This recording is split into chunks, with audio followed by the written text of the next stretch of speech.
खेती बाड़ी में हुनर के विकास से किस तरह से कामयाबी को हासिल किया जा सकता है, इसी की मिसाल है राजस्थान के गांव गुडा कुमावतान के रहने वाले जागरूक किसान खेमाराम चौधरी, जिन्होंने खेती में खास हुनर को अपनाया और सफलता की मिसाल कायम की। परंपरागत खेती में आए दिन होने वाली दिक्कतों ने खेमाराम को परेशान कर दिया था। भरपूर मेहनत करने के बाद स्थिति वही की वही रहती। खेती बाड़ी में अच्छी आमदनी किस तरह से ली जाए, इसी सोच में डूबे खेमाराम ने नई तकनीक से खेती करने के बारे में सोचा। जानकारी मिलने पर इन्होंने अपने को हुनरमंद किसान बनाया और ड्रिप और मल्चिंग तकनीक से खेती करने के बारे में सोचा और इसमें इन्हें सफलता भी मिली। खेमाराम के आगे बढ़ने की लगन को देखते हुए सरकार ने भी इनका सहयोग किया और इन्हें आधुनिक तकनीक से खेती को सीखने के लिए इजराइल के दौरे पर भेजा, जहां पर इन्होंने पॉली हाउस और ग्रीन हाउस तकनीक से खेती करने के हुनर को सीखा। पॉली हाउस एक खास तकनीक से आधुनिक खेती करने का तरीका है, जिसमें तापमान, आर्द्रता और कई चीजों से फसल का बचाव करते हुए संरक्षित खेती की जाती है।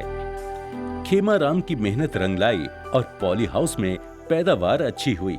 शुरू में तो मैंने लगाया था, मैं और किसानों को बोला तो उन्होंने कहा कि यार तुम तो पागल हो, या क्या पता ये टेंट लगा करके क्या करोगे। परंतु जब मैंने इसमें पैदा लेकर के इनकम दिखी इन किसान भाइयों को या मेरे परिवार वालों को, तो उन्होंने भी इच्छा जाहिर की कि हम भी ये लगा करके अच्छी पैदावार ले।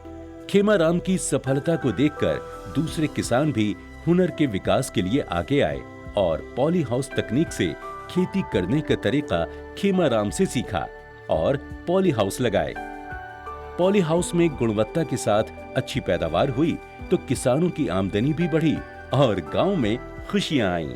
तकरीबन यहाँ मेरे परिवार में 10 से 15 पॉली हाउस तो मेरे 4-5 भाइयों के परिवार में लगे हुए हैं और हमारे रिश्तेदार, गांव वाले, दूसरे पड़ोसी, अलग राज्य, दूसरे मेरे हिसाब से राजस्थान के बाहर के भी कई किसान ऐसे हैं जो मेरे से जुड़ करके, मेरे हिसाब से हमारे अड़ोस पड़ोस में तो 40 से 60 तक के पॉली हाउस से नेट हाउस लगे हुए हैं और बाहर मेरे हिसाब से 100-200 पॉली हाउस बाहर भी लग चुके हैं। आज हुनर के विकास से पूरा गांव खुशहाल है। यही कारण है कि इस गांव को मिनी इजराइल कहा जाता है, जहां पर जागरूक किसान अपने हुनर के विकास से तरक्की की राह पर आगे बढ़े।